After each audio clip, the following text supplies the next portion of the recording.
წარმოიდგინეთ, თქვენ ხართ ერთ-ერთი იმ 1000 ადამიანიდან, რომელთა სახლებშიც ჩეკისტები შევიდნენ 1924 წლის აგვისტოს ღამეებში. თქვენ ხედავთ, როგორ აგროვებენ ისინი თქვენი ბებიის ოქროს ბეჭდებს, თქვენი მამის ვერცხლის საათს, თქვენი დედის ძვირფას ყელსაბამს. ყველაფერს აწერინებენ სიაში, ბეჭდავენ, აკეთებენ ოქმს. ოფიციალურად ეს ყველაფერი მიდის სახელმწიფო საგანძურში, კოხრანში რევოლუციის საქმეზე. მაგრამ რამდენიმე თვის შემდეგ თქვენ ხედავთ იმავე ბეჭედს ახალი პარტიული ბოსის ცოლის ხელზე.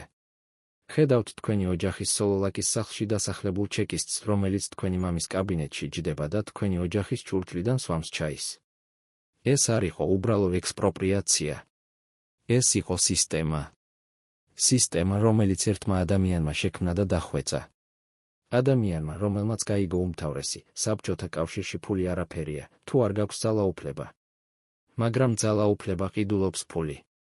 და ის იცოდა, საიდან უნდა ამოეღო ეს ფული და ვის უნდა მიეცა, რომ ძალაუფლება მოეპოვებინა.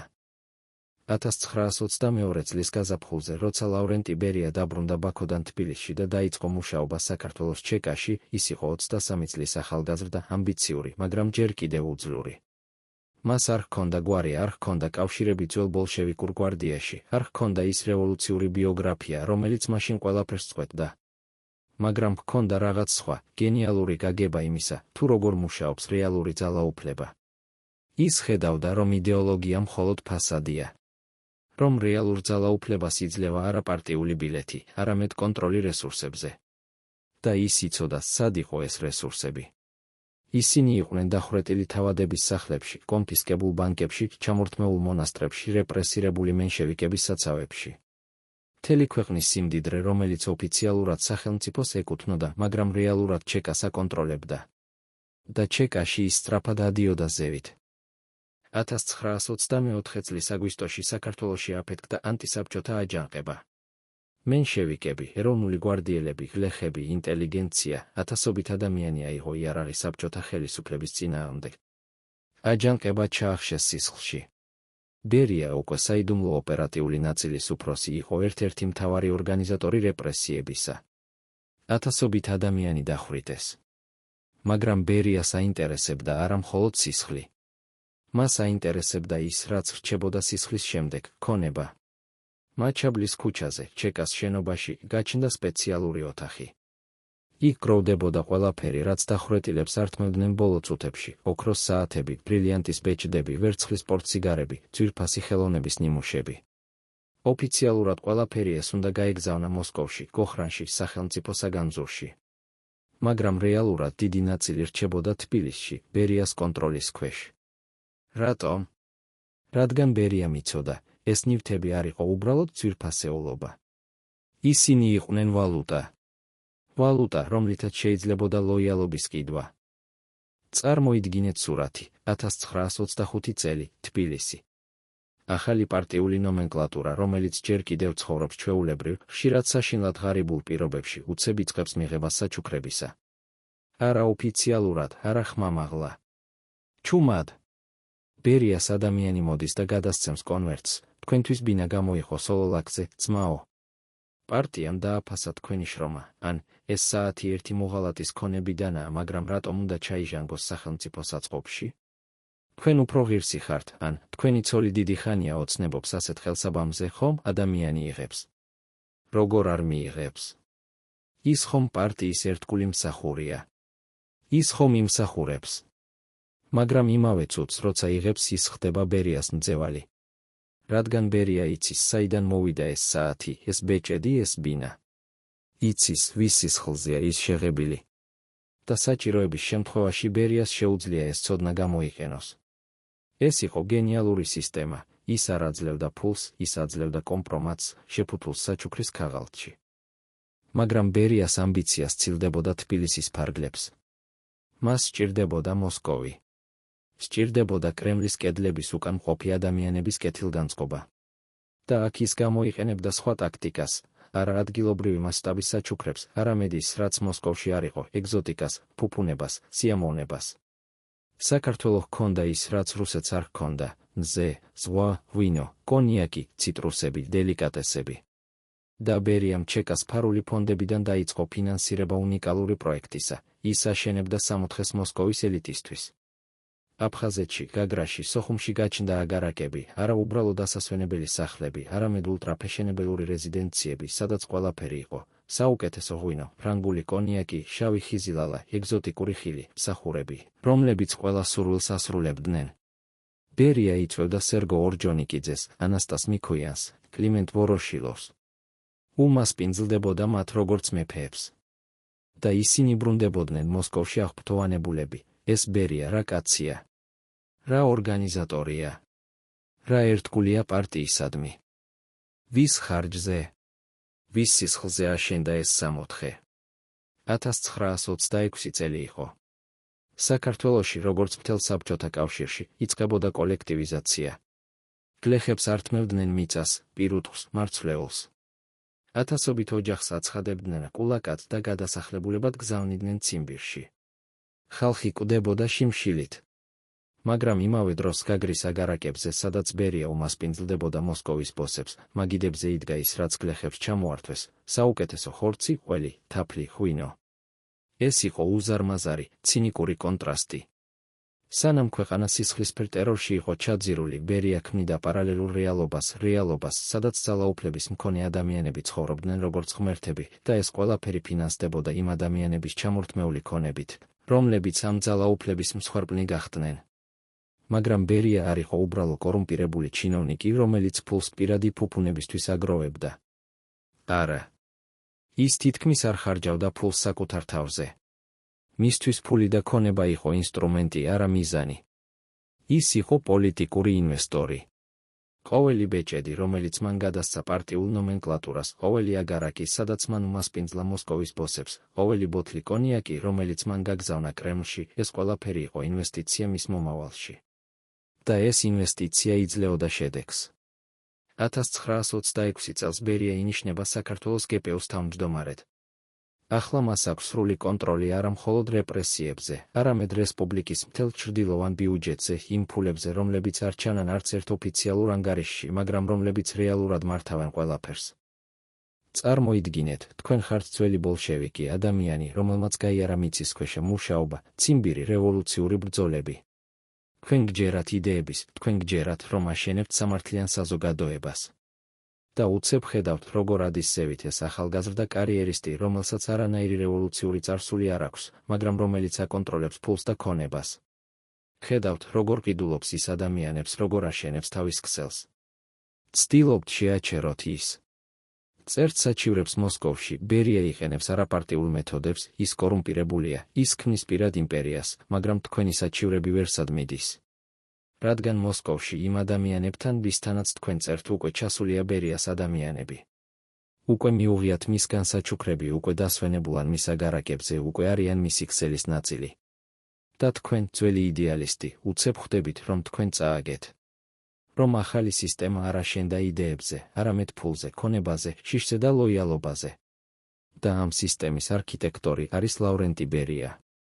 შალვა ელიავა და კოტე ცინცაძე, ორი ძველი ბოლშევიკი, რომლებიც ცდილობდნენ ბერიას შეჩერებას, მალე გახდნენ ხალხის მტრები. ელიავა დახვრიტეს 1928 წელს, ცინცაძე 1935-ში. მათი დანაშაული? ისინი იცოდნენ ძალიან ბევრი ბერიას შესახებ. იცოდნენ, საიდან მოდიოდა მისი ძალაუფლება. იცოდნენ, ვის სისხლზე იყო აშენებული მისი კარიერა. და ბერიამ იცოდა, ვინც ძალიან ბევრს იცის, ის საფრთხეა. ამიტომ ისინი უნდა გაქრნენ. და გაქრნენ. როგორც მოგვიანებით გაქრა ნესტორ ლაკობა, აფხაზეთის ლიდერი, რომელიც თავდაპირველად ბერიას მოკავშირე იყო კურორტულ დიპლომატიაში, მაგრამ მოგვიანებით გახდა მისთვის ხელის შემშლელი. ბერია მის მოწამლა 1936 წელს. რატომ? რადგან ლაკობას ჰქონდა საკუთარი ბაზა აფხაზეთში, საკუთარი ლოიალობა, საკუთარი კონტროლი რესურსებზე. და ბერიას სჭირდებოდა სრული, აბსოლუტური კონტროლი. 1930 წლისთვის ბერიას უკვე ჰქონდა აშენებული უნიკალური სისტემა. ეს იყო მაფიოზური სტრუქტურა სახელმწიფო აპარატის შიგნით.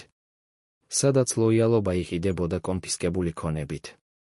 სადაც ყოველი ადამიანი, რომელიც იღებდა რაიმეს ბერიასგან, ხდებოდა მისი მძევალი. სადაც შიში და მადლიერება ერთმანეთში იყო გადაჯაჭვული. სადაც ვერავინ იცოდა, სად მთავრდება სახელმწიფო და სად იწყება ბერიას პირადი იმპერია. და ყველაზე საშინელი იყო ის, რომ ეს სისტემა მუშაობდა. მუშაობდა ბრწყინვალედ. რადგან ბერიამ გაიგო ის, რაც ბევრმა არ გაიგო, საბჭოთა კავშირში ფული არაფერია, თუ არ გაქვს ძალაუფლება. მაგრამ ძალაუფლება ყიდულობს ფული. და ის იცოდა, საიდან უნდა ამოეღო ეს ფული, მკვდრების ჯიბიდან. 1921 წლის ნოემბერში მოხდა ის, რისთვისაც ბერია 10 წელი მუშაობდა. სტალინის პირადი ჩარევით, ორჯონიკიძის აქტიური მხარდაჭერით, ბერია ინიშნება საქართველოს კომუნისტური პარტიის ცენტრალური კომიტეტის პირველ მდივნად. ის ხდება საქართველოს ერთპიროვნული მმართველი. 32 წლის ბიჭი, რომელსაც არანაირი რევოლუციური წარსული არ ჰქონდა, ახლა არის ერთ-ერთი ყველაზე ძლიერი ადამიანი კავკასიაში. როგორ მოხდა ეს? მოხდა იმიტომ, რომ მან 10 წელი ინვესტირება გააკეთა. ინვესტირება არა საკუთარ ფუფუნებაში, არამედ სხვა ადამიანების ლოიალობაში. ყოველი ბეჭედი, რომელიც მან გადასცა, ყოველი ბინა, რომელიც მან გადაანაწილა, ყოველი აგარაკი, სადაც მან უმასპინძლა მოსკოვის ბოსებს, ეს ყველაფერი იყო ინვესტიცია. და ახლა ეს ინვესტიცია იძლეოდა დივიდენდებს. მაგრამ ვის ხარჯზე? ვინ გადაიხადა ფასი ბერიას აღზევებისთვის? პასუხი მარტივია, ათასობით ადამიანი, რომელთა სახელებსაც ჩვენ აღარ ვიცით. ადამიანები, რომლებიც დახვრიტეს 1924 წლის აგვისტოში და რომელთა ქონება გახდა ბერიას პოლიტიკური კაპიტალი. ოჯახები, რომლებიც გააძევეს თავიანთი სახლებიდან სოლოლაკზე და მთაწმინდაზე, რომ ამ სახლებში დასახლებულიყვნენ ბერიას ერთგული ადამიანები. გლეხები, რომლებსაც ჩამოართვეს ყველაფერი კოლექტივიზაციის დროს, რომ ეს ყველაფერი გამოჩენილიყო გაგრის აგარაკების მაგიდებზე, სადაც მოსკოვის ელიტაზე იმობდა. ძველი ბოლშევიკები, რომლებიც ცდილობდნენ სიმართლის თქმას და რომლებიც გახდნენ ხალხის მტრები, რადგან ისინი იცოდნენ ძალიან ბევრი. ყველა ეს ადამიანი გადაიხადა ფასი იმისთვის, რომ ერთი ადამიანი ასულიყო ზევით. ერთი ადამიანი, რომელმაც გაიგო, რომ ძალაუფლება არ ეძლევა იდეალისტებს. ძალაუფლება ეძლევა მათ, ვინც აკონტროლებს რესურსებს. და ვინც არ ერიდება სისხლს. დღეს, როცა ჩვენ ვსაუბრობთ ბერიაზე, ჩვენ ხშირად ვსაუბრობთ მის დანაშაულებებზე 1994-59 წლებში, მის როლზე დიდ ტერორში, მის სისასტიკეზე. მაგრამ ჩვენ იშვიათად ვსაუბრობთ იმაზე, თუ როგორ დაიწყო ეს ყველაფერი. როგორ აიშენა ბერიამ თავისი იმპერია 1920 წლებში, როგორ გამოიყენა მან კონფისკებული ქონება, როგორ შექმნა მან სისტემა, სადაც ლოიალობა იყიდებოდა სხვისი სისხლით შეღებილი საჩუქრებით. ეს არის ის ისტორია, რომელიც ხშირად რჩება ჩრდილში. მაგრამ ეს არის ის ისტორია, რომელიც ხსნის ყველაფერს. რადგან ბერია არ გახდა მონსტრი ერთი დღით. ის აშენებდა თავის სისტემას ნელ-ნელა, წელიწადების განმავლობაში, ნაბიჯ-ნაბიჯ. და ყოველი ნაბიჯი იყო გადახდილი სხვისი სიცოცხლით, სხვისი ქონებით, სხვისი სისხლით. და აი კითხვა, რომელიც რჩება, რამდენი ადამიანი იცოდა, რომ ისინი ხდებოდნენ ამ სისტემის ნაწილი? რამდენმა იცოდა, როცა იღებდა ბინა სოლოლაკზე, რომ ეს ბინა ეკუთვნოდა დახვრეტილ ოჯახს? რამდენმა იცოდა, როცა ატარებდა ოქროს ბეჭედს, რომ ეს ბეჭედი ჩამოართვეს ადამიანს ბოლო წუთებში, სანამ მას მიიყვანდნენ სასროლ ადგილზე? რამდენმა იცოდა და ჩუმადთან ხმდებოდა? და რამდენმა არ იცოდა, მაგრამ არც უნდოდა ცოდნა, რადგან ცოდნა ნიშნავდა პასუხისმგებლობას. ეს არის ის კითხვები, რომლებზე პასუხი ჩვენ აღარასოდეს გავიგებთ. რადგან ის თაობა, რომელმაც იცოდა, უკვე წავიდა. მაგრამ სისტემა, რომელიც ბერიამ შექმნა, სისტემა, სადაც ძალაუფლება ყიდულობს ფული და ფული მოდის სხვისი ტრაგედიიდან, ეს სისტემა გადარჩა მის შემქმნელზე გაცილებით დიდხანს. წარმოიდგინეთ ოთახი მაჩაბლის ქუჩაზე, ჩეკას შენობის 3 სართული ქვემოთ, სადაც არასოდეს შედიოდა მზის სხივი. იქ, ბეტონის კედლებს შორის იდგა უზარმაზარი რკინის კარადები, სავსე საქაღალდეებით. ყოველ საქაღალდეს ჰქონდა ნომერი, არა სახელი. ნომერი და თარიღი. 1926 წლის გაზაფხულზე, როცა ბერია უკვე იყო გპ-ს თავმჯდომარე, ერთ-ერთ ასეთ საქაღალდეში გაჩნდა დოკუმენტი, რომელსაც არავინ არ უნდა ენახა. ეს იყო სია, არა დახვრეტილთა სია, არა დაპატიმრებულთა სია, არამედ სხვა რამ, სია იმ ადამიანებისა, რომლებმაც მიიღეს სპეციალური დახმარება პარტიიდან. ბინები, ავეჯი, ძვირფასეულობა. გვერდითა სვეტში იყო მითითებული, წყარო. და იქ, წყაროს გრაფაში, იდგა არა სახელმწიფო ფონდი, არამედ კონკრეტული გვარები. გვარები იმ ადამიანებისა, რომლებიც უკვე აღარ არსებობდნენ. ეს დოკუმენტი იყო რუკა იმისა, თუ როგორ გადაიქცა სხვისი ტრაგედია სხვისი კარიერის საფუძვლად. მაგრამ ეს დოკუმენტი არასოდეს გამოვიდა იმ ოთახიდან. რადგან ბერიამ იცოდა, ყველაზე ძლიერი იარაღი არ არის ის, რასაც იყენებ, არამედ ის, რაც გაქვს და რომლის არსებობაც სხვებმა იციან. ეს CIA იყო მისი სადაზღვევო პოლისი. და იმავდროულად, მისი ბირთვული ბომბი. ბერიას სისტემა არ იყო ქაოსი, არ იყო უბრალო ქურდობა. ეს იყო ინჟინერია. ყოველ ადამიანს, რომელსაც ის ირჩევდა თავისი ქსელისთვის, ჰქონდა კონკრეტული ფუნქცია. იყვნენ შემგროვებლები, ადამიანები, რომლებიც აკონტროლებდნენ კონფისკაციის პროცესს და უზრუნველყოფდნენ, რომ ყველაზე ღირებული ნივთები არ მიდიოდა მოსკოვში, არამედ რჩებოდა სპეციალურ საცავებში თბილისში. იყვნენ დისტრიბუტორები, ადამიანები, რომლებიც ანაწილებდნენ ამ ქონებას, ყოველთვის ზუსტად იცოდნენ, ვის რა სჭირდებოდა და რა მომენტში. იყვნენ მესიჯერები, ადამიანები, რომლებიც მიჰქონდათ საჩუქრებს მოსკოვში, პირადად გადასცემდნენ სწორ ხელებში, ყოველთვის ჩუმად, ყოველთვის უხილავად. და იყო თავად ბერია, არქიტექტორი, რომელიც ხედავდა მთელ სურათს, იცოდა ყველა ძაფი, აკონტროლებდა ყველა კვანძს. ეს არ იყო კორუფცია ჩვეულებრივი გაგებით. ეს იყო პარალელური სახელმწიფო, აშენებული სახელმწიფოს შიგნით, სადაც რეალური ძალაუფლება გადიოდა არაოფიციალური იერარქიით, არამედ ფარული ვალდებულებებისა და საიდუმლო ცოდნის ქსელით. მაგრამ ყველაზე გენიალური ბერიას სისტემაში იყო არა ის, თუ როგორ აძლევდა ის საჩუქრებს, არამედ ის, თუ როგორ აფიქსირებდა ამ ფაქტს. ყოველი გადაცემა ფიქსირდებოდა. არა ოფიციალურად, არა ღიად, მაგრამ ფიქსირდებოდა. არსებობდა ადამიანები, რომლებიც ინახავდნენ ჩანაწერებს, ვინ რა როდის. ეს ჩანაწერები ინახებოდა იმ საიდუმლო საქაღალდეებში, მაჩაბლის ქუჩის 3 სართული ქვემოთ. და ბერია ზუსტად იცოდა, რომ ადამიანები, რომლებმაც მიიღეს საჩუქრები, ასევე იცოდნენ ამ ჩანაწერების არსებობის შესახებ. ისინი არ იცოდნენ, რა ზუსტად იყო დაწერილი, მაგრამ იცოდნენ, რომ რაღაც იყო დაწერილი. და ეს რაღაც აკეთებდა მათ მოწყვლადებს.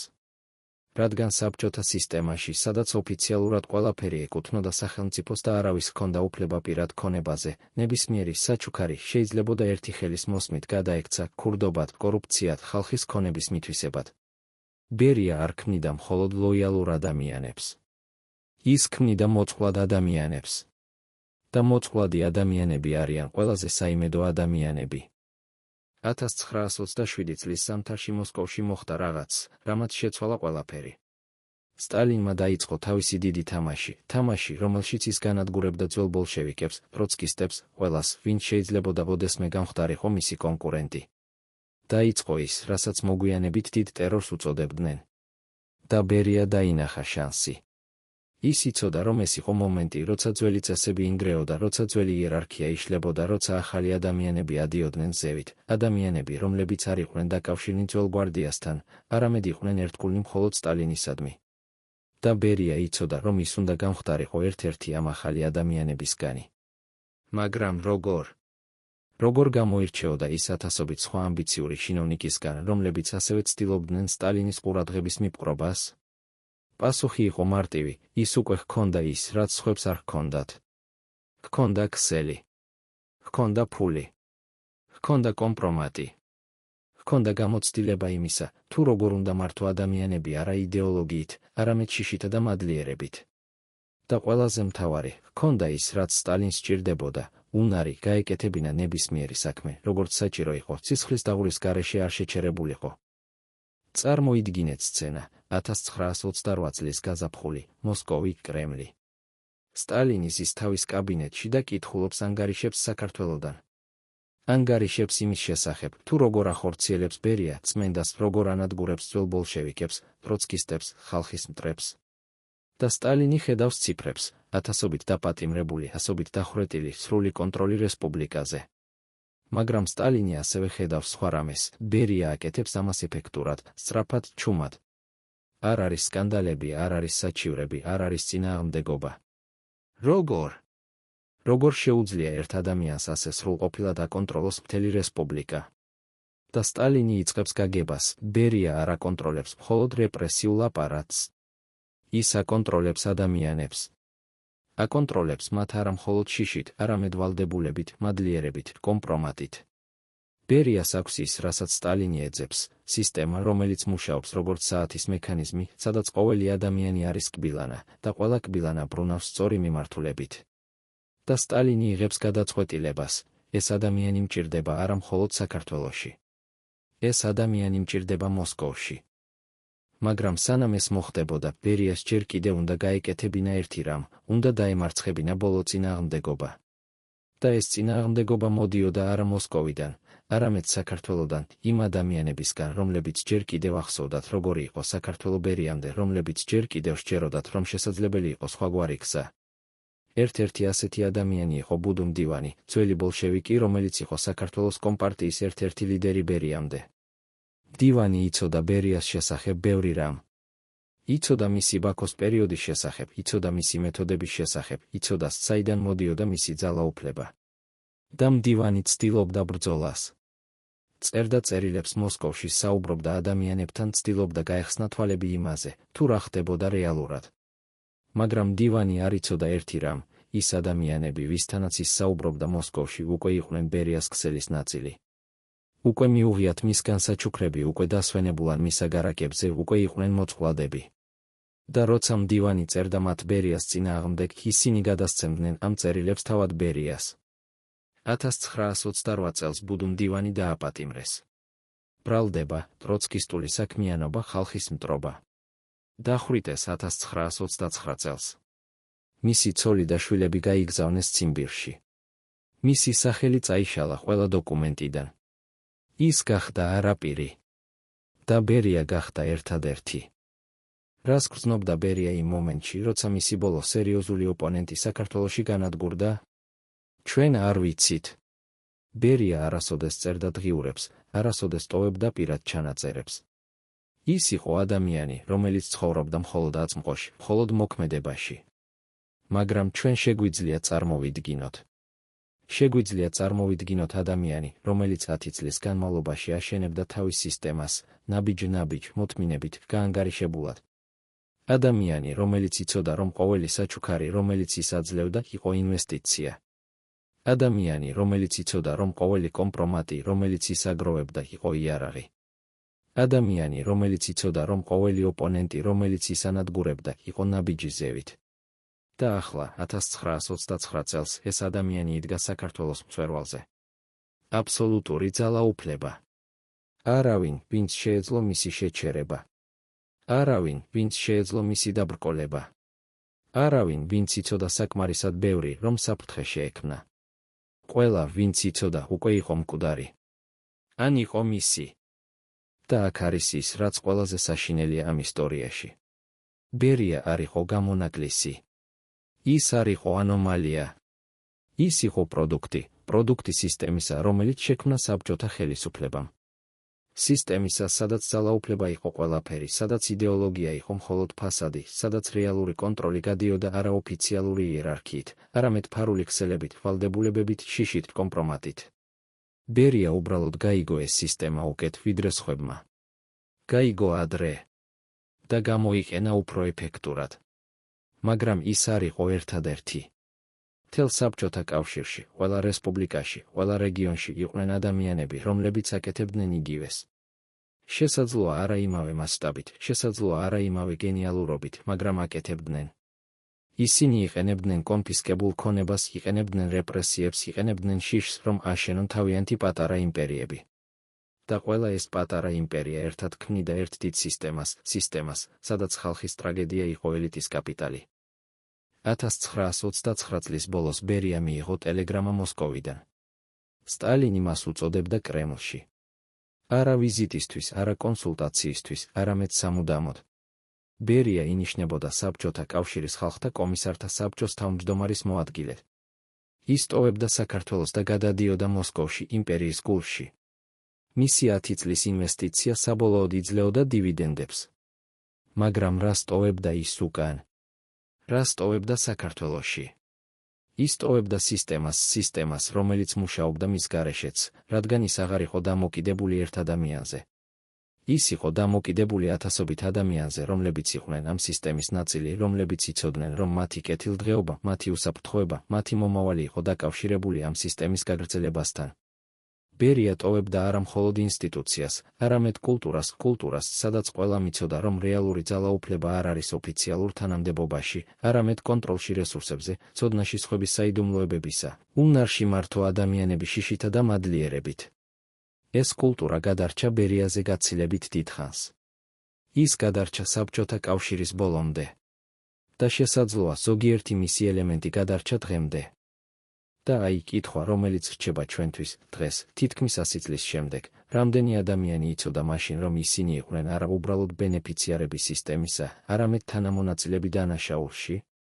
რამდენმა იცოდა, რომ ბინა, რომელშიც ისინი ცხოვრობდნენ, ბეჭედი, რომელსაც ისინი ატარებდნენ, საჩუქარი, რომელიც მათ მიიღეს, იყო არა პარტიის დახმარება, არამედ სხვისი სიცოცხლის ფასი? და რამდენმა, ვინც იცოდა, შეძლო ცხოვრება ამ ცოდნით? ეს არის ის კითხვები, რომლებზე პასუხი ჩვენ არასოდეს გავიგებთ სრულად. მაგრამ ჩვენ ვიცით ერთი, სისტემა, რომელიც ბერიამ შექმნა, არ იყო აშენებული იძულებაზე მხოლოდ. ის იყო აშენებული თანამშრომლობაზე. თანამშრომლობაზე ათასობით ადამიანისა, რომლებმაც აირჩიეს პირადი სარგებელი სიმართლეზე, კომფორტის ინდისზე, უსაფრთხოება სამართლიანობაზე. და ეს არჩევანი, ეს მილიონი პატარა არჩევანი, გაკეთებული მილიონი ადამიანის მიერ, აქცია შესაძლებლად ის, რაც ბერიამ გააკეთა. არსებობს ფოტო, რომელიც გადაღებულია 1930 წლის ზაფხულში, გაგრაში, ერთ-ერთი მაგარაკზე, რომელიც ბერიამ ააშენა მოსკოვის ელიტისთვის. ფოტოზე ჩანს ჯგუფი ადამიანებისა, პარტიული ბოსები, მათი ცოლები, ბავშვები, რომლებიც სისტერასაზე, ზღვის ხედით. მაგიდაზე დგას ღვინის ბოთლები, ხილის თეფშები, ყველაფერი, რაც წარმოადგენს სიუხვეს. ყველა იცინის. ყველა გამოიყურება ბედნიერი.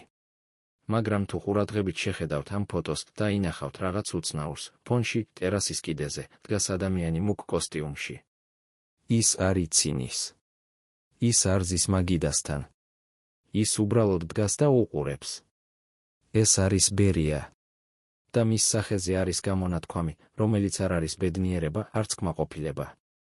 ეს არის რაღაც სხვა რაღაც, რაც გავს გაანგარიშებას. ის უყურებს ამ ადამიანებს არა როგორც სტუმრებს, არამედ როგორც ინვესტიციას. როგორც ფიგურებს დაფაზე. და ამ ერთ ფოტოში ჩანს მთელი სიმართლე იმის შესახებ, თუ რა იყო ბერიასთვის ძალაუფლება, არა სიამოვნება, არა პრივილეგია, არამედ კონტროლი. აბსოლუტური, ყოვლისმომცველი, დაუძინებელი კონტროლი. მაგრამ 1930 წლის ბოლოსთვის, როცა ბერია უკვე იყო საქართველოს ერთპიროვნული მმართველი, მოხდა რაღაც, რაც შეცვალა მის გაანგარიშებებს. მისი სხეული დაიწყო ღალატი. არა დრამატულად, არა ერთბაშად, არამედ ნელ-ნელა, თითქმის შეუმჩნევლად. პირველი ნიშნები იყო უმნიშვნელო, თავის ტკივილები, რომლებიც გრძელდებოდა საათობით. ძილის პრობლემები, ის იღვიძებდა ღამის 3 საათზე და აღარ შეეძლო ხელახლა დაძინება. მადარ, რომელიც ქრებოდა დღეების განმავლობაში, შემდეგ კი უბრუნდებოდა მოულოდნელად. ბერია არ საუბრობდა ამაზე. ის არასოდეს აჩვენებდა სისუსტეს. მაგრამ მისი ახლო ადამიანები იწყებდნენ შენიშვნას, ის ხდებოდა უფრო გაღიზიანებული, უფრო მოუთმენელი, უფრო სასტიკი.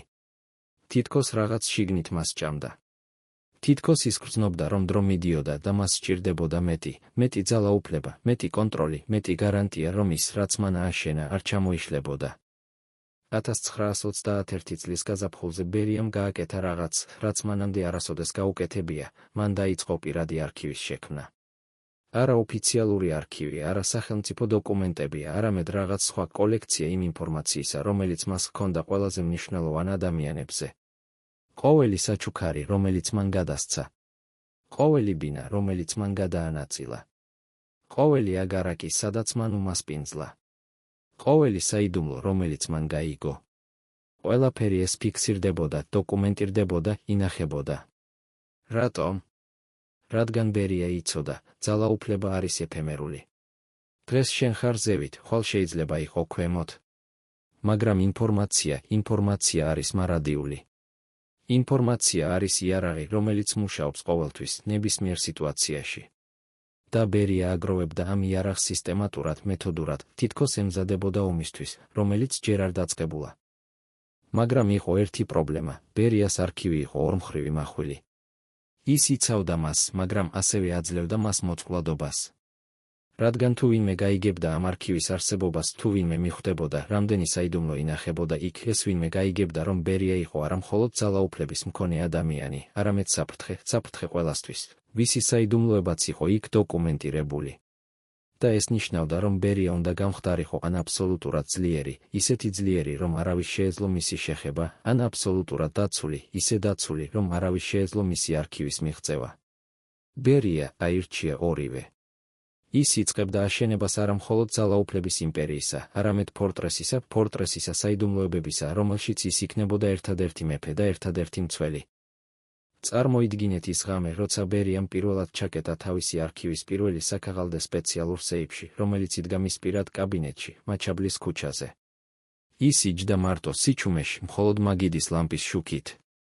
გარეთ იყო ღამე, თბილისის წინა. მაგრამ ბერია არ სძინა. ის არასოდეს სძინა საკმარისად. ის უყურებდა იმ სეიფს და ფიქრობდა, ამ რკინის კარადაში, ამ რამდენიმე საქაღალდეში იყო ძალაუფლება, რომელიც აღემატებოდა ნებისმიერ ოფიციალურ თანამდებობას. იქ იყო სიმართლე იმის შესახებ, თუ ვინ იყო, ვინ რეალურად, ვინ რას ფლობდა, ვინ რას იმსახურებდა, ვინ რას მალავდა. და ეს სიმართლე აძლევდა მას უფლებას განსჯოს, უფლებას დასაჯოს, უფლებას შეინარჩუნოს ან განადგუროს. ბერია იცოდა, რომ ის იყო ღმერთი არა იმიტომ, რომ მას შეეძლო სიცოცხლის მიცემა ან წართმევა, არამედ იმიტომ, რომ მას შეეძლო სიმართლის მიცემა ან დამალვა. და ამ ღამეს, ამ სეიფის წინ ის გრძნობდა რაღაც უცნაურს, არა სიხარულს, არა ტრიუმფს, არამედ შიშს. შიშს იმის შესახებ, რომ ის, რაც მას აძლევდა ძალაუფლებას, ასევე აძლევდა მას წყევლას. რადგან ვინც იცის ძალიან ბევრი, ის არასოდეს არის უსაფრთხო. 1922 წლის ზაფხულში საქართველოში მოხდა რაღაც, რამაც გამოავლინა ბერიას სისტემის ნამდვილი ბუნება. ერთ-ერთ სოფელში დასავლეთ საქართველოში გლეხებმა გააპროტესტეს კოლექტივიზაცია. ეს არ იყო დიდი აჯანყება, არ იყო შეიარაღებული ბრძოლა, უბრალოდ რამდენიმე ასეული ადამიანი, რომლებიც უარს ამბობდნენ მიწის ჩაბარებაზე. ადგილობრივმა ხელისუფლებამ გამოაგზავნა ჯარი. დაიწყო დაპატიმრებები. მაგრამ შემდეგ მოხდა რაღაც მოულოდნელი, ერთ-ერთმა დაპატიმრებულმა, ძველმა გლეხმა, რომელსაც არაფერი ჰქონდა დასაკარგი, დაიწყო ყვირილი. ის ყვიროდა, რომ ის იცოდა სიმართლე. იცოდა, სად იყო ნამდვილი ქურდები. იცოდა, ვინ იღებდა ჩამორთმეულ ქონებას. იცოდა, ვინ ცხოვრობდა დახვრეტილთა სახლებში. და ის იწყებდა სახელების ჩამოთვლას, სახელებს ადგილობრივი პარტიული ბოსებისა, ჩეკისტებისა, ადამიანებისა, რომლებიც იყვნენ ბერიას ქსელის ნაწილი. ეს გლეხი არ იცოდა დეტალები, არ ჰქონდა მტკიცებულებები, მაგრამ მას ჰქონდა თვალები. და ის ხედავდა, როგორ ცხოვრობდნენ ისინი, ვინც წარმოადგენდნენ ხალხის ხელისუფლებას, სანამ თავად ხალხი კვდებოდა შიმშილით. ეს გლეხი დახვრიტეს იმავე დღეს. მაგრამ მისი სიტყვები გავრცელდა. გავრცელდა არა ოფიციალურად, არა გაზეთებში, არამედ ჩურჩულით, ერთი ადამიანიდან მეორეზე, ერთი სოფლიდან მეორეში. და ბერიამ გაიგო ამის შესახებ. გაიგო რაღაც მეტი, გაიგო, რომ მისი სისტემა, რომელიც ააშენა ჩუმად, ფარულად, საიდუმლოდ იწყებდა ხილვადობას. ხალხი იწყებდა ხედვას. შესაძლოა არასრულად, შესაძლოა არაზუსტად, მაგრამ იწყებდა ხედვას, რომ რაღაც არ იყო სწორი. რომ ოფიციალური პროპაგანდა, რომელიც საუბრობდა თანასწორობაზე და სამართლიანობაზე, იყო სიცრუე. რომ რეალურად არსებობდა ახალი კლასი იმ ადამიანებისა, რომლებიც ცხოვრობდნენ სხვისი ტრაგედიის ხარჯზე. და ეს ხილვადობა იყო საფრთხე. საფრთხე არა მხოლოდ ბერიასთვის, არამედ მთელი სისტემისთვის, რომელიც მან შექმნა. ბერიამ გააკეთა ის, რაც ყოველთვის აკეთებდა საფრთხის დროს, გაზარდა კონტროლი. 1922 წლის შემოდგომაზე საქართველოში დაიწყო ახალი ტალღა რეპრესიებისა. არა იმიტომ, რომ იყო რეალური შეთქმულება, არა იმიტომ, რომ იყო რეალური საფრთხე საბჭოთა ხელისუფლებისთვის, არამედ იმიტომ, რომ ბერიას სჭირდებოდა შიშის განახლება. სჭირდებოდა, რომ ხალხი დაეშინებინა ისე, რომ აღარ ჩურჩულებდა, აღარ ფიქრობდა, აღარ ხედავდა. და ეს მუშაობდა ბრწყინვალედ. რამდენიმე თვეში საქართველო კვლავ იყო ჩუმი, კვლავ იყო მორჩილი, კვლავ იყო კონტროლირებადი. მაგრამ ბერია იცოდა, რომ ეს იყო დროებითი. იცოდა, რომ შიში მუშაობს მხოლოდ მანამ, სანამ ის არის უფრო ძლიერი, ვიდრე სიძულვილი. და ის იცოდა, რომ სიძულვილი იზრდებოდა. იზრდებოდა ჩუმად, უხილავად, მაგრამ იზრდებოდა. და ერთ დღეს, შესაძლოა, ეს სიძულვილი გახდებოდა უფრო ძლიერი, ვიდრე შიში. მაგრამ ბერია არ აპირებდა იმ დღის დალოდებას. ის აპირებდა წასვლას. წასვლას მოსკოვში იმპერიის გულში, სადაც ის შეძლებდა ააშენოს რაღაც უფრო დიდი, რაღაც უფრო ძლიერი, რაღაც რაც გადარჩებოდა მასზე. და აი 1930 წლის ბოლოს, როცა ბერია მზად იყო დატოვოს საქართველო, მოხდა ბოლო ინციდენტი, რომელიც გამოავლენდა მთელ სიმართლეს იმის შესახებ, თუ რა იყო ბერიას იმპერია რეალურად. ერთ-ერთი მისი ყველაზე ახლო თანამშრომელი ადამიანი, რომელიც იყო მასთან თავიდანვე, ადამიანი, რომელიც იცოდა ყველაფერი, ყველა საიდუმლო, ყველა საქაღალდე, ყველა ოპერაცია, უცებ გაქრა. არა დაპატიმრდა, არა დახვრიტეს, არამედ უბრალოდ გაქრა. ერთ დღეს ის იყო, მეორე დღეს აღარ იყო. არავინ იცოდა, სად წავიდა. არავინ იცოდა, რატომ წავიდა. მაგრამ ყველამ იცოდა, ვინ იყო პასუხისმგებელი. ბერია არასოდეს საუბრობდა ამაზე. არასოდეს აძლევდა ახსნას. მაგრამ მესიჯი იყო მკაფიო, არავინ იყო შეუცვლელი. არავინ იყო უსაფრთხო. არავინ იყო იმდენად ახლო, რომ არ შეეძლო გაქრომა. ეს იყო ბოლო გაკვეთილი, რომელიც ბერიამ მისცა თავის ადამიანებს საქართველოში, სანამ წავიდოდა მოსკოვში. გაკვეთილი იმის შესახებ, რომ ლოიალობა არ არის საკმარისი. რომ ცოდნა არის საფრთხე. რომ ერთადერთი გზა გადარჩენისა არის არა იცოდე ძალიან ბევრი, არამედ იცოდე ზუსტად იმდენი, რამდენიც საჭიროა და არაფერი მეტი. 1931 წლის იანვარში ბერია ჩავიდა მატარებელში, რომელიც მიჰქონდა მოსკოვში. ის ტოვებდა საქართველოს, მაგრამ არ ტოვებდა თავის სისტემას. სისტემა რჩებოდა იმ ადამიანებში, რომლებიც მან გაზარდა. რჩებოდა იმ საქაღალდეებში, რომლებიც მან შექმნა. რჩებოდა იმ კულტურაში, რომელიც მან დაანერგა, კულტურაში, სადაც ძალაუფლება იყო არა სამსახური, არამედ ბიზნესი. სადაც ლოიალობა იყიდებოდა და იყიდებოდა ძვირად. სადაც სიმართლე იყო საქონელი, რომელიც შეიძლებოდა გამოყენებულიყო ან დამალულიყო, დამოკიდებულებით იმისა, რა იყო უფრო მომგებიანი. ბერია მიდიოდა მოსკოვში, მაგრამ მისი მემკვიდრეობა რჩებოდა საქართველოში. რჩებოდა იმ ბინებში სოლოლაკზე, სადაც ცხოვრობდნენ ადამიანები, რომლებმაც იცოდნენ, მაგრამ არ საუბრობდნენ. რჩებოდა იმ აგარაკებში გაგრაში, სადაც ახალი ბოსები აგრძელებდნენ მასპინძლობას ახალი სტუმრებისთვის. რჩებოდა იმ საიდუმლო საქაღალდეებში, რომლებიც ინახებოდა მაჩაბლის ქუჩის 3 სართული ქვემოთ და რომლებიც აგრძელებდნენ კონტროლს ადამიანებზე, რომლებიც აღარც კი იცოდნენ, რომ ისინი კონტროლირებულნი იყვნენ. და აი ბოლო კითხვა, რომელიც რჩება, ვინ იყო ბერია რეალურად? იყო ის მონსტრი, როგორც მას უწოდებდნენ მოგვიანებით? იყო ის გენიოსი, როგორც თავად თავს თვლიდა? თუ იყო ის უბრალოდ პროდუქტი სისტემისა, რომელიც ქმნიდა ასეთ ადამიანებს, რომელიც საჭიროებდა ასეთ ადამიანებს, რომელიც აჯილდოებდა ასეთ ადამიანებს? შესაძლოა პასუხი არის, ის იყო სამივე. იყო მონსტრი, რადგან აკეთებდა მონსტრულ საქმეებს. იყო გენიოსი, რადგან აკეთებდა მათ ბრწყინვალედ. და იყო პროდუქტი, რადგან სისტემა, რომელმაც შექმნა ის, გააგრძელა შექმნა ასეთი ადამიანების მილიონობით, ადამიანების, რომლებიც იცოდნენ, რომ გადარჩენისთვის საჭირო იყო არა იდეალები, არამედ პრაგმატიზმი. არა სინდისი, არამედ გაანგარიშება. არა სიმართლე, არამედ ლოიალობა. და ყველაზე საშინელი ამ ყველაფერში არის არა ის, რომ ბერია არსებობდა. ყველაზე საშინელი არის ის, რომ ის მუშაობდა. რომ მისი სისტემა მუშაობდა. რომ ის, რაც მან ააშენა 10 წლის განმავლობაში საქართველოში, გახდა მოდელი მთელი იმპერიისთვის. და რომ ეს მოდელი გადარჩა მასზე, გადარჩა სტალინზე, გადარჩა საბჭოთა კავშირზე. გადარჩა, რადგან ის არ იყო აშენებული იდეოლოგიაზე, რომელიც შეიძლება შეიცვალოს. ის იყო აშენებული ადამიანურ ბუნებაზე, შიშზე, სიხარბეზე, სისუსტეზე, რაც არასოდეს იცვლება. არსებობს დოკუმენტი, რომელიც დღემდე ინახება რუსეთის სახელმწიფო არქივში, ფონ ნომერას 54-ში, საქაღალდე ნომერ 332-ში. ეს არის ბრძანება, ხელმოწერილი 1924 წლის დეკემბერში, რომელიც ავალდებულებს საქართველოს გპ-ს განადგუროს ყველა მატერიალური მტკიცებულება, რომელიც შეიძლება გამოყენებულ იქნას პარტიის სახელის შესალახად.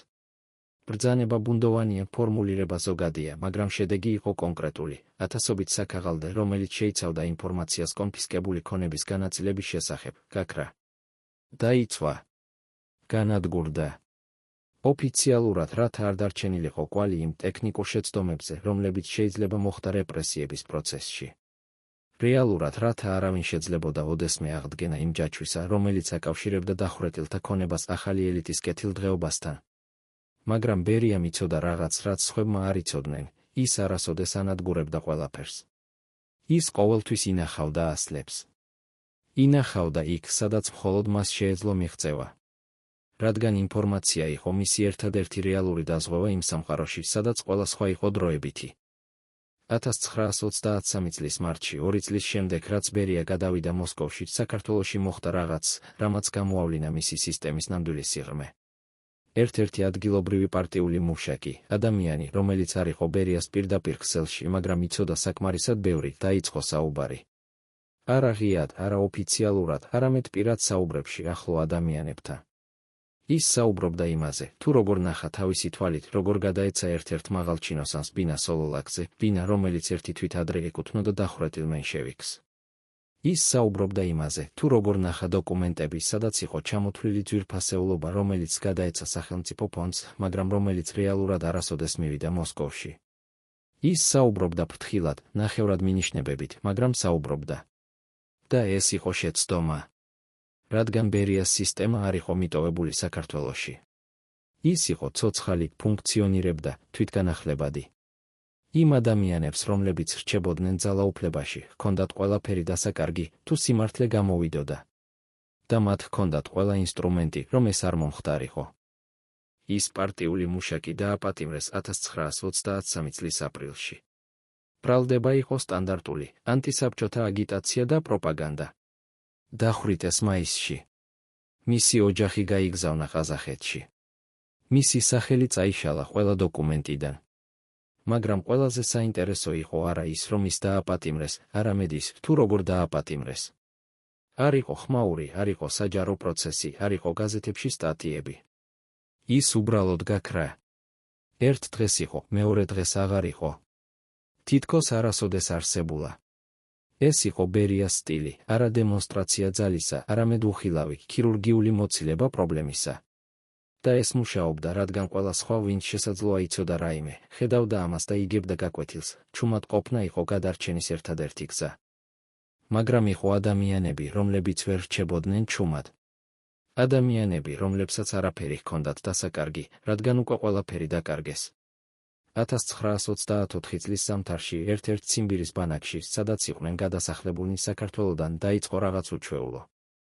ადამიანები, რომლებიც ერთმანეთს არ იცნობდნენ ადრე, რომლებიც მოდიოდნენ სხვადასხვა ქალაქიდან, სხვადასხვა სოფლიდან, იწყებდნენ საუბარს და აღმოაჩენდნენ, რომ მათ ჰქონდათ რაღაც საერთო, ყველას ჩამოერთვა ქონება, ყველას დახვრიტეს ოჯახის წევრები და ყველას იცოდა ან ეჩვეობდა, სად წავიდა ეს ქონება. ისინი იწყებდნენ ჩანაწერების წარმოებას, არა ოფიციალურად, არა დოკუმენტებში, არამედ მეხსიერებაში. ისინი იხსენებდნენ სახელებს, თარიღებს, ადგილებს. იხსენებდნენ, ვინ ცხოვრობდა მათ სახლებში ახლა, ვინ ატარებდა მათ ოჯახის სამკაულებს, ვინ იყო იქ, როცა ყველაფერი ხდებოდა. ეს იყო სტიქიური, არაორგანიზებული, თითქმის ვიმედო მცდელობა შეენარჩუნებინათ მეხსიერება იმის შესახებ, რაც რეალურად მოხდა. რადგან ისინი იცოდნენ, რომ ოფიციალური ისტორია იყო სიცრუე. და ისინი იცოდნენ, რომ ერთადერთი გზა, რომ სიმართლე არ დაკარგულიყო, სრულად იყო მისი შენარჩუნება ადამიანურ მეხსიერებაში, თუნდაც იმ მეხსიერებაში, რომელიც არასოდეს გახდებოდა ოფიციალური. წარმოიდგინეთ ის ღამეები ციმბირის ბარაკებში, სადაც ეს ადამიანები ჯდებოდნენ და ჩურჩულებდნენ. ჩურჩულებდნენ, რადგან ხმამაღლა საუბარი იყო საშიში. ჩურჩულებდნენ იმის შესახებ, თუ როგორი იყო მათი ცხოვრება ადრე, როგორი იყო საქართველო ადრე, სანამ ყველაფერი არ შეიცვალა. ჩურჩულებდნენ იმის შესახებ, თუ ვინ იყო ვინ რეალურად, არა ის, რასაც გაზეთები წერდნენ, არამედ ის, რასაც ისინი თავად ხედავდნენ. და ჩურჩულებდნენ იმის შესახებ, თუ რა იქნებოდა, თუ ოდესმე ერთ დღეს სიმართლე გამოვიდოდა. თუ ოდესმე ადამიანები გაიგებდნენ, თუ რა ფასად აშენდა ის ახალი სამყარო, რომელზეც პროპაგანდა საუბრობდა. მაგრამ ისინი ასევე იცოდნენ, რომ ეს ოდესმე შესაძლოა არასოდეს მოსულიყო. რადგან სისტემა, რომელიც ბერიამ შექმნა, იყო აშენებული არა მხოლოდ ძალაზე, არამედ თანამონაწილეობაზე. იყო ძალიან ბევრი ადამიანი, რომელთაც ჰქონდათ ინტერესი, რომ სიმართლე არასოდეს გამოსულიყო. და ეს ადამიანები იყვნენ ძალაუფლებაში. 1936 წლის შემოდგომაზე, როცა დიდი ტერორი უკვე იყო სრულ ძალაში მთელ საბჭოთა კავშირში, საქართველოში მოხდა ბოლო მცდელობა იმისა, რომ ვინმე შეეჩერებინა ის, რაც ხდებოდა. ერთმა ძველმა ბოლშევიკმა, რომელიც თავს გადაარჩინა პირველ ტალღებს, დაწერა წერილი პირდაპირ სტალინს. წერილში ის არ საუბრობდა იდეოლოგიაზე, არ საუბრობდა პოლიტიკაზე. ის საუბრობდა კონკრეტულ ფაქტებზე, კონკრეტულ ადამიანებზე, რომლებიც დახვრიტეს, კონკრეტულ ქონებაზე, რომელიც ჩამოერთვათ, კონკრეტულ ადამიანებზე, რომლებმაც მიიღეს ეს ქონება. ის არ ასახელებდა ბერიას, ბერია უკვე იყო მოსკოვში, უკვე იყო ძალიან ძლიერი, რომ პირდაპირ დაესახელებინა. მაგრამ ის ასახელებდა სხვებს, ადამიანებს, რომლებიც რჩებოდნენ საქართველოში, რომლებიც აგრძელებდნენ სისტემას. წერილი იყო დეტალური, დოკუმენტირებული, ფაქტებით გაჯერებული. ეს იყო ბოლო მცდელობა იმისა, რომ სიმართლე მიეღწია იმ ადამიანისთვის, რომელსაც თეორიულად ჰქონდა ძალაუფლება ყველაფრის შეცვლაზე. წერილი არასოდეს მივიდა სტალინთან. ის დაიჭირეს გზაში, დაიჭირეს იმ ადამიანებმა, რომლებიც აკონტროლებდნენ კომუნიკაციის ყველა არხს კრემლთან. დაიჭირეს და გადაეცა ბერიას. ბერიამ წაიკითხა ის წერილი. წაიკითხა ყურადღებით, ნელა, თითქოს სწავლობდა. შემდეგ დაურეკა თბილისში და მისცა ინსტრუქციები. ძველი ბოლშევიკი დააპატიმრეს იმავე კვირაში. დახვრიტეს მომდევნო თვეში. მაგრამ ბერია არ გაჩერდა იქ. ის გააკეთა რაღაც მეტი, მან დაავალა დაპატიმრება ყველა იმ ადამიანისა, ვისთანაც ამ ძველმა ბოლშევიკმა შესაძლოა ესაუბრა წერილის შესახებ. დაპატიმრება ყველა იმ ადამიანისა, ვინც შესაძლოა იცოდა რაიმე იმ ფაქტების შესახებ, რომლებიც წერილში იყო მოხსენიებული. ეს იყო არა მხოლოდ შურისძიება, არამედ პრევენცია, პრევენცია იმისა, რომ ეს ცოდნა, ეს მეხსიერება, ეს სიმართლე არასოდეს გამეორებულიყო. და ეს მუშაობდა. რამდენიმე თვეში საქართველოში თითქმის აღარ რჩებოდა ადამიანები, რომლებსაც ჰქონდათ პირადი მეხსიერება იმის შესახებ, თუ როგორ დაიწყო ყველაფერი 1920 წლებში. თითქმის ყველა, ვინც იცოდა, იყო მკვდარი ან გადასახლებული. და ის, რაც რჩებოდა, იყო მხოლოდ ოფიციალური ვერსია, რომელშიც ბერია იყო გმირი, რომელმაც გაწმინდა საქართველოს მტრებისგან და მისცა ხალხს ახალი ცხოვრება. მაგრამ სიმართლე არასოდეს კვდება სრულად. ის რჩება ნამსხვრევებში, ფრაგმენტებში, ჩურჩულებში, რომლებიც გადაეცემა თაობიდან თაობას. რჩება იმ ოჯახებში, რომლებმაც დაკარგეს ყველაფერი და რომლებიც ინარჩუნებენ მეხსიერებას იმის შესახებ, თუ რატომ დაკარგეს. რჩება იმ დოკუმენტებში, რომლებიც გადარჩა განადგურებას, რადგან ვიღაცამ დამალა ისინი, ვიღაცამ შეინარჩუნა ისინი, იმედით, რომ ერთ დღეს ისინი გამოდგება. რჩება იმ ადამიანების შთამომავლებში, რომლებიც ცხოვრობენ იმ სახლებში, რომლებიც ოდესღაც ეკუთვნოდა სხვებს და რომლებიც ზოგჯერ ღამის სიჩუმეში ფიქრობენ იმაზე, თუ ვინ ცხოვრობდა აქ ადრე, რა მოხდა მათთან და რატომ არავინ საუბრობს ამაზე. სიმართლე რჩება იმ შენობებში, რომლებიც დღემდე დგას თბილისში, შენობები, რომლებიც ნახა ყველაფერი, მაგრამ რომლებიც ჩუმად არიან, რადგან კედლები არ საუბრობენ. 1959 წლის ივნისში, როცა ბერია დააპატიმრეს მოსკოვში და რამდენიმე თვის შემდეგ დახვრიტეს, საქართველოში დაიწყო რაღაც უცნაური. ადამიანები, რომლებიც 30 წლის განმავლობაში ცხოვრობდნენ შიშში, უცებ იწყებდნენ საუბარს. არა ხმამაღლა, არა ღიად, მაგრამ საუბრობდნენ. საუბრობდნენ იმაზე, თუ რა იცოდნენ, რა ხედეს, რა გაიგეს. საუბრობდნენ იმ ადამიანებზე, რომლებიც გაქრნენ, იმ ქონებაზე, რომელიც გადანაწილდა, იმ სისტემაზე, რომელიც მართავდა ყველაფერს. მაგრამ ეს საუბრები იყო ხანმოკლე. რადგან სისტემა, რომელიც ბერიამ შექმნა, არ მოკვდა მასთან ერთად. ის გადარჩა იმ ადამიანებში, რომლებიც იყვნენ მისი ბენეფიციარები. გადარჩა იმ ინსტიტუციებში, რომლებიც მან ააშენა. გადარჩა იმ კულტურაში, რომელიც მან დანერგა, კულტურაში, სადაც ყველა მიცოდა, რომ ზოგიერთი სიმართლე უკეთესია დარჩეს დამალული. დღეს, თითქმის 100 წლის შემდეგ, ჩვენ ვიცით ბევრი ბერიას შესახებ. ვიცით მისი დანაშაულების მასშტაბი, ვიცით მისი სისასტიკის სიღრმე, ვიცით მისი სისტემის მექანიზმები. მაგრამ ერთი რამ, რაც ჩვენ ჯერ კიდევ არ ვიცით სრულად, არის ის, თუ რამდენმა ადამიანმა იცოდა მაშინ, რაც ხდებოდა და აირჩია ჩუმად ყოფნა. რამდენმა ადამიანმა ისარგებლა იმ სისტემით, რომელიც აშენდა სხვისი ტრაგედიის ხარჯზე. რამდენმა ადამიანმა მიიღო ბინა, ბეჭედი, საჩუქარი, პრივილეგია, იცოდა ან ეჩვობდა, საიდან მოდიოდა ეს და მაინც მიიღო.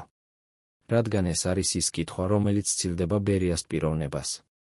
ეს არის კითხვა იმის შესახებ, თუ როგორ მუშაობს ტირანია რეალურად, არა მხოლოდ ერთი ადამიანის ძალით, არამედ მილიონი პატარა არჩევნით გაკეთებული მილიონი ადამიანის მიერ, რომლებმაც აირჩიეს პირადი უსაფრთხოება სიმართლეზე, პირადი კომფორტი სამართლიანობაზე, პირადი სარგებელი სხვების ტკივილზე.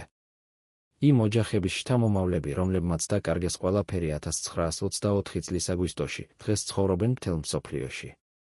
ზოგი საქართველოში, ზოგი ემიგრაციაში.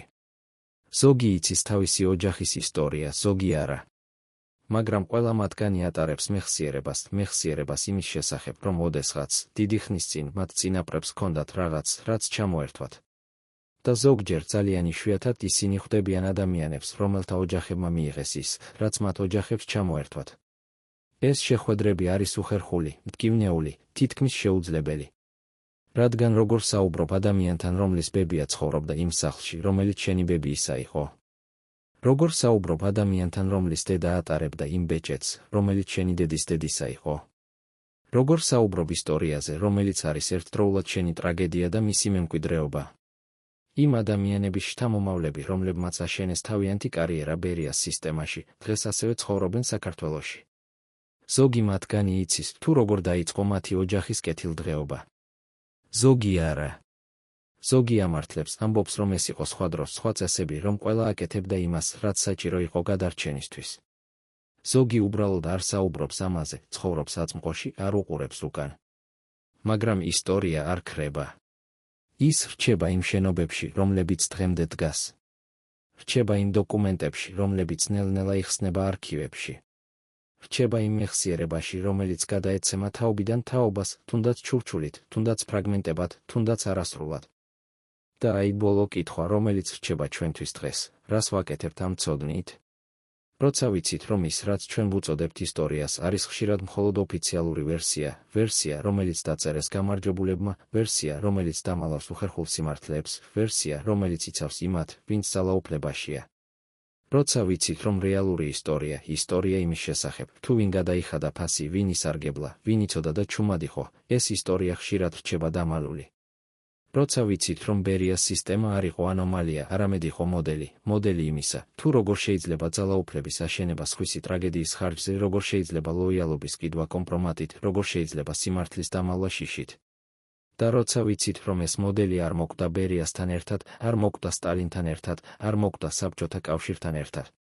შესაძლოა პასუხი არის არა დავიწყება, არამედ მეხსიერება. მეხსიერება არა მხოლოდ იმის შესახებ, თუ რა მოხდა, არამედ იმის შესახებ, თუ როგორ მოხდა. მეხსიერება არა მხოლოდ მსხვერპლების შესახებ, არამედ სისტემის შესახებ, რომელმაც შექმნა ისინი. მეხსიერება არა მხოლოდ ერთი ადამიანის ბერიას შესახებ, არამედ ათასობით ადამიანის შესახებ, რომლებმაც გახადეს შესაძლებელი ის, რაც მან გააკეთა. რადგან მხოლოდ ამ მეხსიერებით შეგვიძლია გავიგოთ, რომ ტირანია არ არის მხოლოდ ტირანის საქმე. ის არის ყველას საქმე, ვინც აირჩევს ჩუმად ყოფნას, როცა სიმართლე უნდა ითქვას. ვინც აირჩევს პირად სარგებელს, როცა სამართლიანობა უნდა დაიცვას. ვინც აირჩევს დავიწყებას, როცა მეხსიერება უნდა შენარჩუნდეს.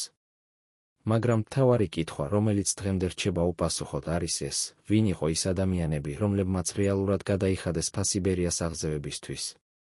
ჩვენ ვიცით ზოგიერთი სახელი, ელიავა, ცინცაძე, დივანი, ლაკობა. მაგრამ რა იყო იმ ათასობით უსახელო ადამიანის ბედი, რომელთა სახლებიც გახდა სხვისი, რომელთა ქონებამ დააფინანსა სხვისი კარიერა, რომელთა სიცოცხლის ფასად აიშენა ის სისტემა, რომელიც გადარჩა თაობებს. ვინ იყვნენ ისინი? რა იყო მათი ისტორიები?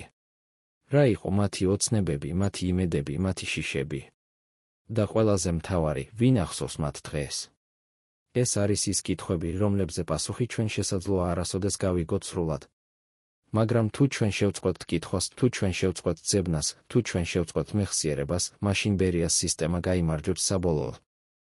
არა იმიტომ, რომ ის გადარჩება, არამედ იმიტომ, რომ ის დაივიწყება.